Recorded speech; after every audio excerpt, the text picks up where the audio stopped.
Hey guys, in this video I will show you how you can fix NBA 2K23 not launching on your PC. So in this video I will show a couple of solutions, and without further ado, let's get started. First of all, what you need to do here, you need to go on search and just press check for updates.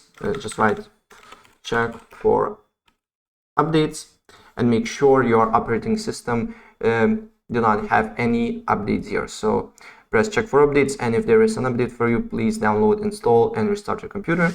And after you do so, another thing that you can do here, you need to update your GPU drivers. So depending on what GPU you're using, I'm using NVIDIA, so I will go with GeForce Experience. There is an app for you, you're free to download and install.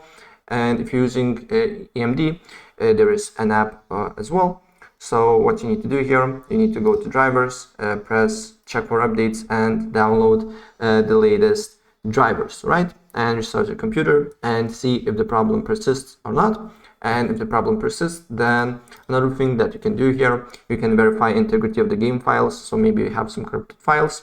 So if you are on Steam, what you need to do here, you need to right click on the NBA and then go to properties.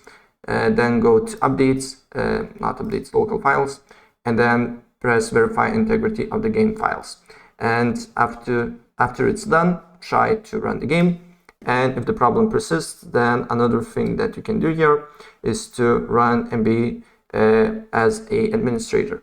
To do so, you need to go to library, right click on it, on NBA, go to properties, local files, browse, and then here scroll down until you see NBA 2K23 application, right click on it, go to properties, compatibility, and make sure to run this program as administrator. And you need to look if the problem persists or not. And if the problem persists, then the last thing that you can do here is to reinstall NBA from your library.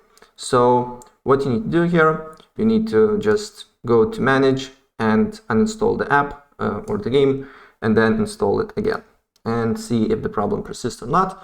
But if you apply these fixes, the problem should be solved. Yeah, so that's pretty much it. If I help you out, please press like button and subscribe for more. Take care. Bye.